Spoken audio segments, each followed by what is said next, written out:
¿Qué tal, amigos? Vamos a empezar a responder las preguntas de esta polémica exposición, si es posible un hispano o Iberoamérica sin España. Pero antes de ir directamente a ellas, valga una aclaración. La ciencia conoce por sus causas. El orden político conoce la política a través de 4 causas, que son la causa material, la causa formal, la causa final y la causa eficiente. ¿Qué es la causa material? Es la Constitución, es la forma de ser de nuestra sociedad, es la realidad con que la manejamos, el carácter nacional que tienen las distintas sociedades. Lo formal es la forma de gobierno, democrático, autocrático, parlamentario, etcétera, etcétera. La causa final es a lo que tiende, la finalidad que tiene esa sociedad.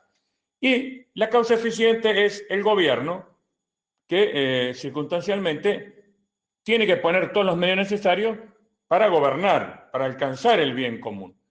Siempre lo tiene que hacer en función de la causa material, es decir, no puedo desconocer mi realidad concreta, mi realidad material, no puedo caer en la tontería que decía Domingo Faustino Sarmiento, que si el sombrero me queda chico, tengo que achicar la cabeza. No, no, me tengo que comprar otro sombrero, acorde al tamaño de mi cabeza, porque es imposible modificar la causa material. Y esto me lleva a lo que les quería decir, que es este nacionalismo de campanario, que lo hemos mencionado y que tiene otros nombres, pero resulta conveniente denominarlo así. ¿Por qué se dice de campanario? Porque vive mirando Europa a autores que pueden ser muy buenos en sus países, pero que no tienen una real conexión con el nuestro. José Antonio Primo Rivera, un gran pensador español, o Charles Maurras, un gran pensador francés, sí, lo podemos leer, podemos inspirarnos en su pensamiento, pero no puede ser nuestra guía. Nuestro pensamiento nacional tiene que ser justamente eso, tiene que ser nacional. Y para terminar esta breve introducción, vamos con una cuestión jocosa. Ya el general Perón, que tenía dichos prácticamente para todo, a estos nacionalistas de campanario le decía que eran los piantabotos de Felipe II, es decir, gente que en base a un purismo, a una excelencia inalcanzable, desconoce la realidad que lo rodea y, por supuesto, esto está destinado al más absoluto fracaso. Vamos a la primera pregunta que nos interroga, ¿dónde pondría usted la capital del nuevo bloque? Nos pregunta Martín González. Bueno, realmente no lo había pensado, lo estoy meditando ahora. Yo no creo que tenga que haber una capital única para este ecúmene o para este espacio. Tampoco creo que tengamos que ser una sola nación, un solo bloque.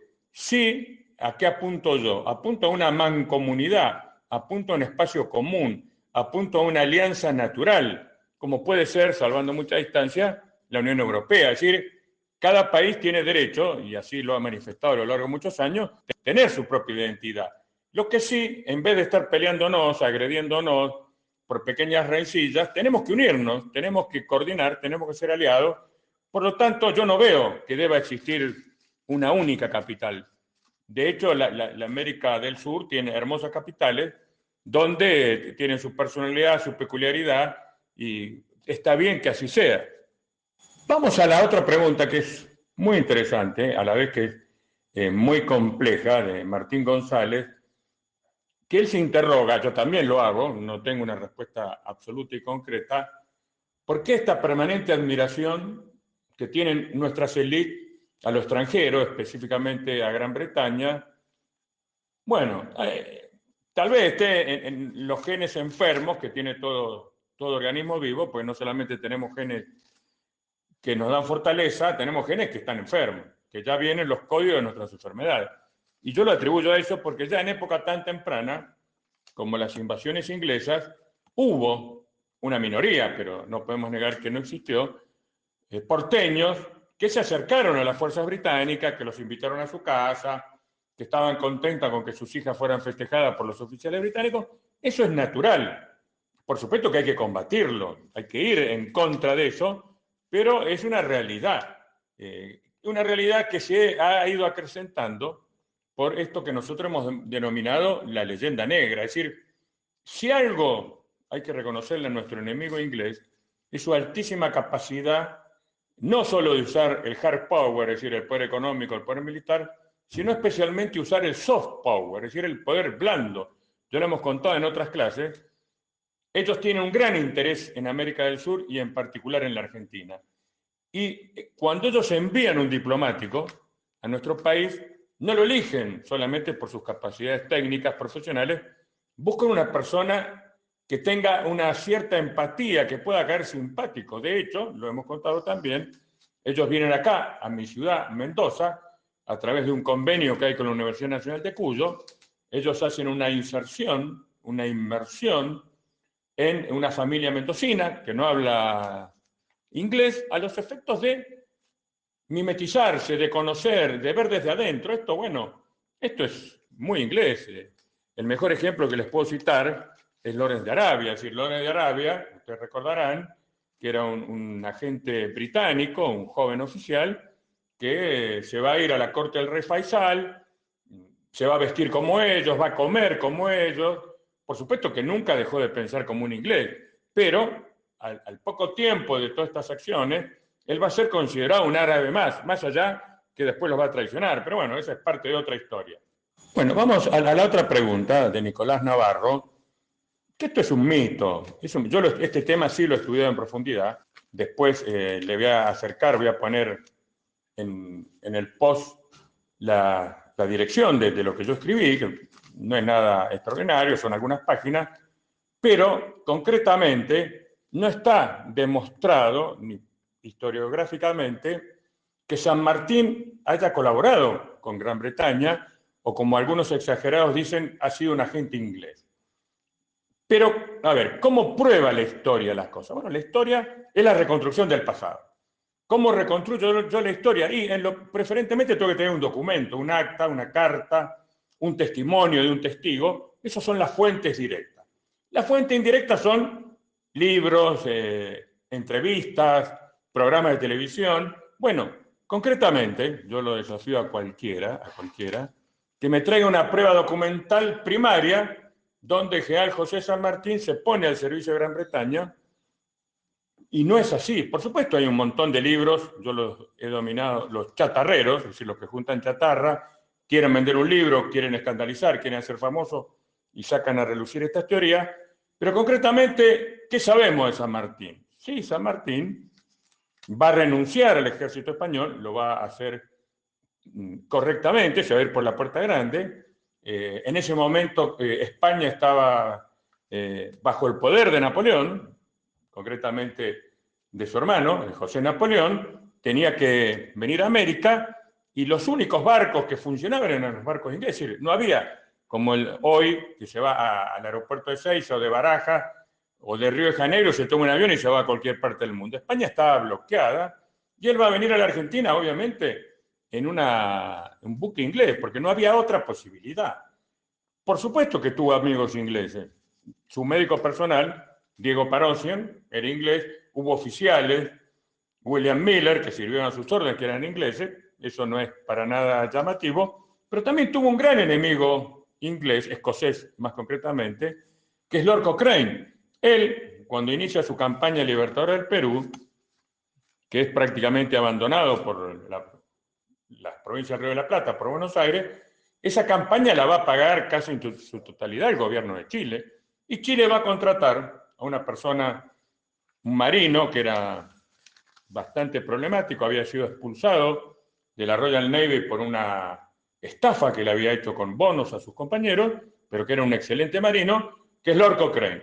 Bueno, él va a tener tremendas peleas con Lord Cochrane, muchas de ellas relacionadas con la paga y los salarios que su gente debía recibir. Tanto fue esta pelea que él lo va a terminar expulsando del Ejército Libertador, y para ello va a llamar en su auxilio a un francés que es Hipólito Bouchard, que van a estar a punto de irse a los cañonazos con Lord Cochrane. Claro, cuando Lord Cochrane vio que venía este francés, que era otro tipo de armas llevar, que era un tipo pesado, se va a ir y la confrontación no se va a dar. Entonces, si el argumento es que San Martín tuvo amigos ingleses, sí tuvo amigos ingleses, también tuvo enemigos.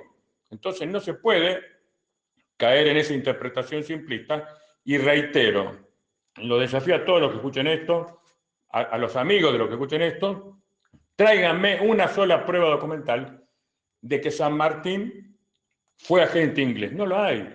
como que tampoco fue masón o como que tampoco él no diseñó el plano continental, que es su plan de maniobra para liberar a América. Todo eso está, yo le voy a dejar en las contestaciones. Lo que yo escribí no es una gran cosa, pero sí me basé en grandes autores que básicamente dicen lo que yo digo después de haber consultado los documentos de la época, las cartas, etcétera, etcétera. Bueno, la última pregunta de Juan Jiménez, yo creo que la explicamos, la vamos a reiterar. ¿Por qué no América Latina o Latinoamérica? Porque es un nombre incorrecto. A ver, el término Latinoamérica, lo explicamos durante la exposición, es un invento francés. Es más, es un invento interesado, es un invento que va a ser un viajero que anduvo por estas tierras, que en realidad lo que él va a querer es un justificativo, digamos, de un imperio francés en México. Michel Chevalier se llamaba este viajero, Maximiliano de Austria se llamaba este enviado por Napoleón III, que Napoleón III tenía ambiciones imperialistas globales, quería ser como su antepasado, como Napoleón el Grande, pero obviamente no le alcanzó. Este señor va a desembarcar ahí en México con un ejército, va a tener unos pocos meses digamos, de tranquilidad y va a ser derrotado, ya lo dijimos, en la batalla de Puebla por el pueblo mexicano. Es decir, no puedo yo decir Latinoamérica, porque no nos representa. Además, acá hay un error semántico importante. ¿Quiénes son los latinos? A ver, ¿quiénes son los latinos? Los latinos son los habitantes del Lacio, que es una zona del norte de Italia. A ver, los que vienen del sur de Italia no seríamos latinos, no seríamos latinoamericanos. Y esta confusión, uno la ve, por ejemplo, en Estados Unidos, que es un país absolutamente racista. Cuando uno tiene que llenar un formulario de cualquier cosa, le pregunta a uno raza, y uno ve las alternativas. Una posición es Latin American, otra es Hispanic, otra es other than white, por supuesto white, blanco. Nosotros no somos para ellos, porque el white para ellos es el was, white, anglo-saxon and protestant. Entonces, yo le decía, a ver, ¿cómo me clasifico? Yo soy descendiente de italianos. Es decir, no soy latinoamericano, tampoco soy hispanic. ¿Qué pongo? Tampoco me puedo poner blanco porque me dicen, no, señor, usted no es blanco, usted es marrón. Entonces, aprendamos a definir las cosas, lo dijimos en la exposición. Es decir, cuando una cosa se pone un nombre, yo estoy eligiendo algo más que un nombre, estoy eligiendo una esencia, y nuestra esencia es la hispanidad, y si quieren, lo hemos explicado, lo ibérico, porque Portugal y España están prácticamente unidas, han estado de hecho unidas muchas épocas de su historia. Entonces yo desaconsejo el uso del término latinoamericano. ¿Por qué? Porque es un término incorrecto, además es un término, esto es una razón menor, pero hay que tenerla en cuenta, es un término usado por las izquierdas, Latinoamérica, y no es correcto. Bueno, vamos a la conclusión final, después de estas interesantes preguntas. He tratado también de contestar de alguna manera las preguntas o las reflexiones que están en las contestaciones de la clase, y quiero terminar con lo siguiente. Bueno, después de escuchar, para ver si había algún error, quiero hacer una pequeña aclaración. En algunos pasajes, en algunas preguntas, se habló de la América del Sur. Bueno, eso no es totalmente exacto. Tampoco quiero englobar a todo lo que se mencionó en la exposición inicial de los pueblos que hablan el español o el portugués, que hay en África, que hay en Asia. Creo que nosotros, a este cúmene, nos tenemos que circunscribir a la América. Especialmente en el norte tenemos ese gran país, esa gran cultura, que es México, la América Central. No conozco tan detalladamente la historia de la América Central, pero deduzco que es un desprendimiento del Gran México y que hoy esos países, algunos de ellos pequeños, sin mucho poder, sufren el haberse independizado de México. Por ejemplo, está el caso de Panamá, que fue un invento norteamericano para justamente construir ese famoso canal, segregándolo de otro gran espacio, que es la Gran Colombia. También, obviamente, si vamos para el sur, tenemos un gran espacio que es Brasil, de eso no cabe duda, no hay que explicarlo. Tenemos la zona andina, también un espacio común, Ecuador, Perú, y después tenemos la Argentina, que junto, yo creo que con Paraguay, con Uruguay, y también con Chile, constituyen otro espacio que hay que articular. Es decir, son lugares que a través de la historia han tenido una mayor afinidad que otros. Pero vuelvo al concepto inicial. Acá no se trata de hacer una sola nación, una sola capital, un solo himno, una sola bandera. Eso es una utopía, es una imposibilidad. Lo que nosotros tenemos que lograr es un espacio donde se hable en nuestra lengua, donde se respeten nuestros principios y valores, donde tengamos una finalidad común, que será supletoria, complementaria, subsidiaria de las finalidades nacionales. Es decir, acá no estamos abogando por la supresión de un Estado nacional en función de un supraestado regional. No, no. Acá cada país, lo dijimos, lo reiteramos, tiene el derecho a su identidad. Aparte eso nos da una tremenda riqueza, es decir, no todos tenemos que tener el acento argentino, ni el acento mexicano, ni el acento boliviano. Eso nos da una gran riqueza, pero a la vez nos da una raíz común, que la hemos mencionado, el castellano, nuestra religión católica, aunque no sea practicada, pero es la que nos ha puesto el sello, la forma de encarar lo externo, que es lo hóspito. Bueno, a eso me refiero a un espacio americano. Obviamente, el día que los residentes mexicanos se hagan cargo de las tierras que les fueron arrebatadas por los norteamericanos, ese México volverá a tener las fronteras que siempre tuvo, es decir, las fronteras que heredó de España. Bueno, vamos a una segunda aclaración, que es Bolivia. Lamento no haberla mencionado, es un país que me cobijó durante 2 años. Soy egresado de un colegio secundario jesuita de La Paz, Bolivia, el Colegio San Calixto. Tengo un gran cariño por ese pueblo y viene bien mencionarla, no solamente por esta anécdota personal, sino porque Bolivia es el corazón de la América del Sur. No en vano, muchos próceres de la Revolución de Mayo, de las Provincias Unidas del Río de la Plata, lo que después fue la Argentina, estudiaron ahí en la famosa Universidad de Charcas, en Chuquisaca. Cornelio Saavedra, concretamente, el primer dirigente independentista argentino que presidió su primera junta de gobierno, había nacido ahí. Es decir, en términos modernos, le diríamos que es un boliviano. Entonces, todos los países tienen su razón de ser en esta gran familia.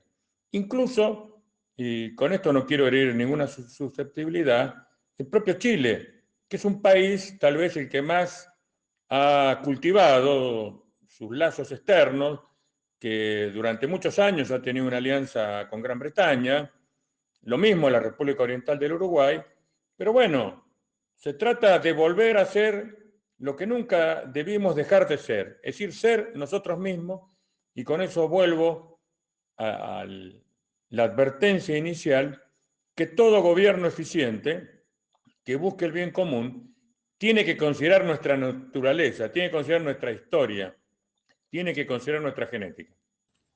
Bueno, como decía mi abuela, no hay dos sin tres. Bueno, va la tercera aclaración, una rápida mención a nuestros amigos chilenos y uruguayos.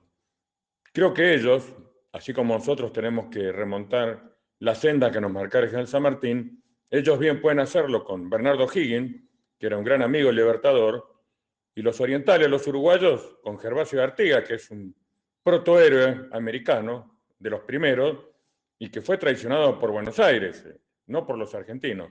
Así que bueno, queridos amigos de esta parte del mundo, a trabajar juntos por un futuro mejor.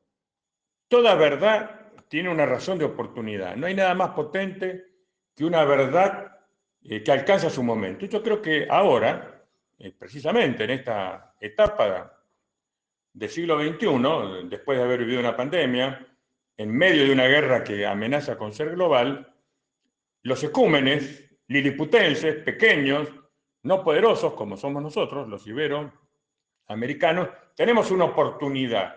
Es decir, se abre un poco el cielo y nos van a permitir cierta libertad, porque ellos están empeñados en otra cosa. Si Estados Unidos hoy está empeñado en su guerra con Ucrania, China está empeñado en mantener su supremacía tecnológica y comercial, Rusia está empeñada en su supervivencia, y eso nos da un espacio a nosotros, a toda la América del Sur, un continente que ha sido rezagado, lo mismo que el continente africano, pero creo que ambos continentes, cada uno a su manera, el africano y el nuestro, vamos a ser, lo han pronosticado muchos autores, vamos a ser las regiones del futuro, porque es una cosa hasta cíclica, así como Europa tuvo su nacimiento, su forja, su apogeo y hoy está en su declinación, nosotros nos va a pasar exactamente lo mismo.